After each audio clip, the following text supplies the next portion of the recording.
In this video, I'm going to be showcasing the deck profile that I used to reach Platinum 1 in the second season of Yu-Gi-Oh! Master Duel. Let's get right into it.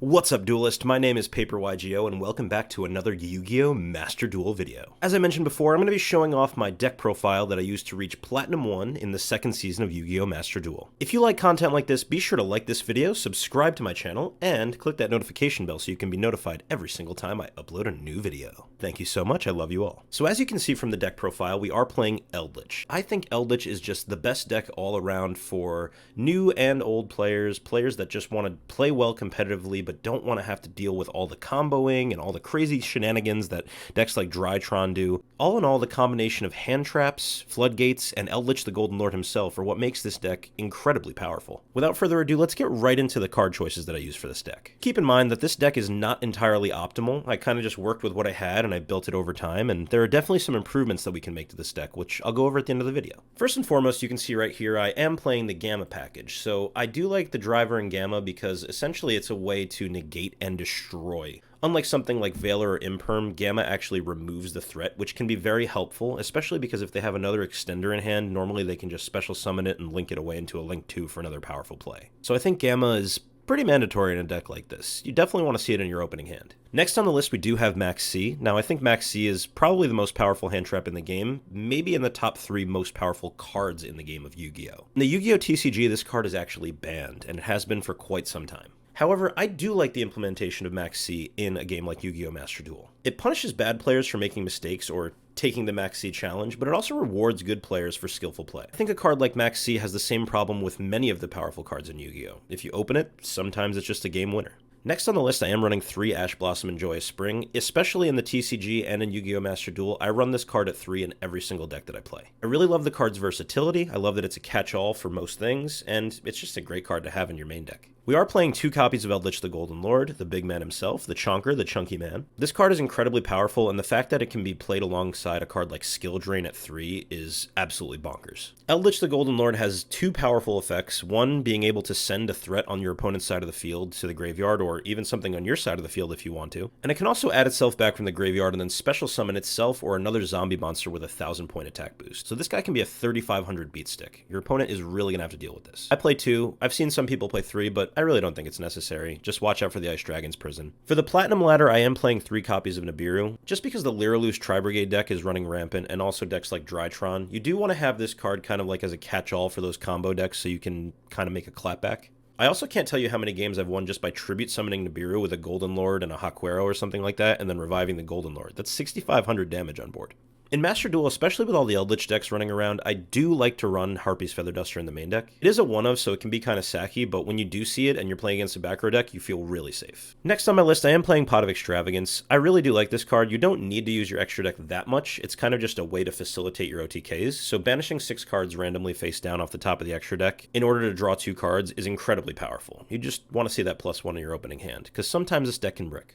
I'm also playing 3 copies of Pot of Prosperity. I think this card is kind of mandatory as well as Pot of Extravagance. The thing is, having both Extravagance and Prosperity in my main deck kind of gives me like a 34 card deck, where essentially I'm going to be either drawing 2 off of Extrav or choosing a very powerful card off Prosperity. So I am an old school Yu-Gi-Oh player, and I do like the thought of added consistency, but this is not something new. I am playing 2 copies of Cursed Eldland because it is a +1 and it helps facilitate your plays. Cursed Eldland is also a great card to top deck if you need to deal with a threat. You can search for a Golden Lord, send it, and another spell or trap from your hand to the graveyard, and then you can revive the Golden Lord by sending the Cursed Eldland. I have seen some people cut this card, and I do understand why, I get their rationale, but for me it's just such a consistency card, and I always want to see it in my opening hand. Just don't forget that if you do have non-zombies on the field, they cannot attack if Cursed Eldland is on the field, so that is something really easy to forget, and it could cost you the game. I'm playing the 2 copies of Called by the Grave in the main, just because hand traps are so popular in this game, and also cards like Golden Lord. There's no better feeling when your opponent tries to send Golden Lord from their hand with a spell trap and you chain Called by the Grave. You just feel like you're in such a better position, and you feel like your opponent has gone so negative.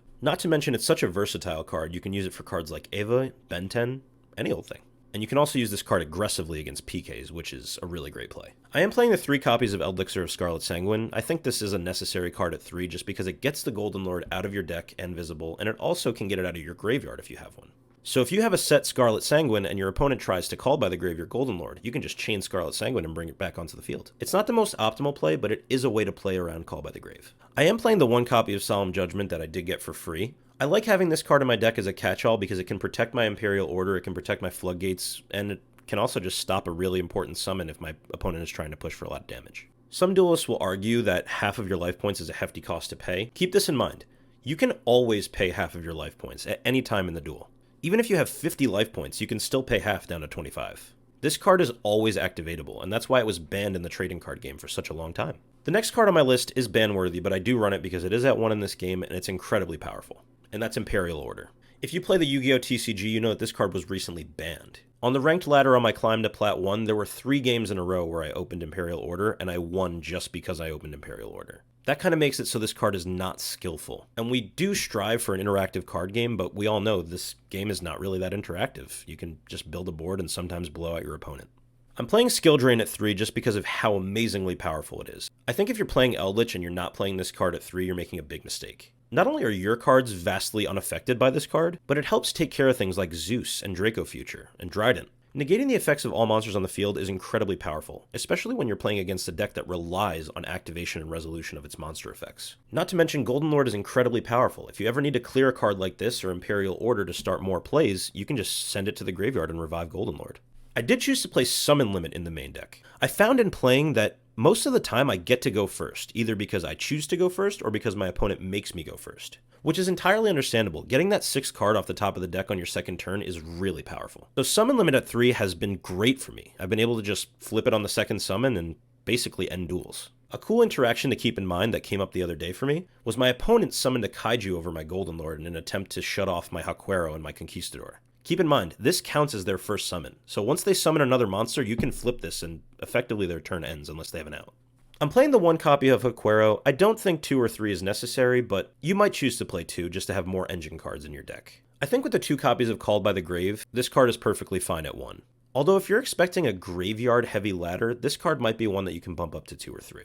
I am playing 3 copies of Conquistador of the Golden Land. I think this card is incredibly powerful and warranted at 3 in any Eldlich strategy. The fact that you can destroy a face-up card means that you're going to be able to take care of a lot of threats, especially ones that are unaffected by things like monster effects. And as an added bonus, this card doesn't target, which means that it gets around untargetable monsters, which is incredibly valuable in the game of Yu-Gi-Oh! Alright, let's get on to the extra deck. So keep in mind, I don't think this extra deck is optimal. For example, we are missing a card like Constellar Pleiades, which is a card that can be Xyz summoned by using 2 of your Eldlich traps, and it can actually bounce a card back to your opponent's hand as a quick effect once per turn. So yeah, if you are playing this deck and you have access to Constellar Pleiades, I would recommend putting it in your deck. Gustav Max is a very powerful card in this deck just because of its functionality and how it really helps facilitate a clean OTK. If you're playing into an open field and you have 1 Golden Lord on the field and you have 1 in the graveyard, you can revive the second Golden Lord, putting it on field with a 3500 body, which means you now have a 2500 and a 3500. That equals 6000 damage. You can attack into the open field, and then in main phase 2, you can actually overlay these cards into a Gustav Max.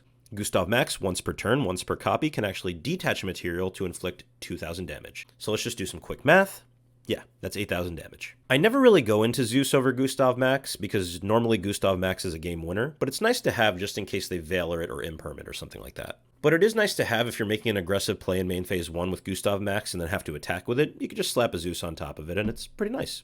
I'm playing 3 copies of Link Spider because you can use your Golden Land traps to Link summon this card and put them in the grave so you can float into your Scarlet Sanguine.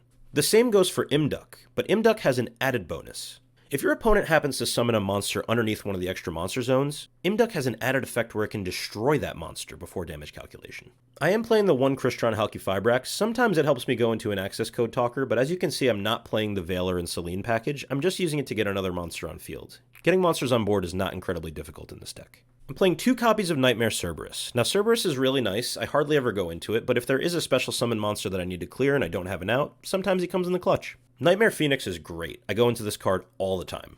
Often if you don't have a Golden Lord in hand, Nightmare Phoenix is kind of the only way that you can clear back row. It's great to link off a Golden Lord and say one of your traps into a Nightmare Phoenix, discard a card, which normally that discard gives you added value, and then revive the Golden Lord back. That's a lot of damage on board already. I don't think I've ever gone into Ningirsu in this deck, but I like to have it just kind of as a catch-all for cards that cannot be destroyed or targeted.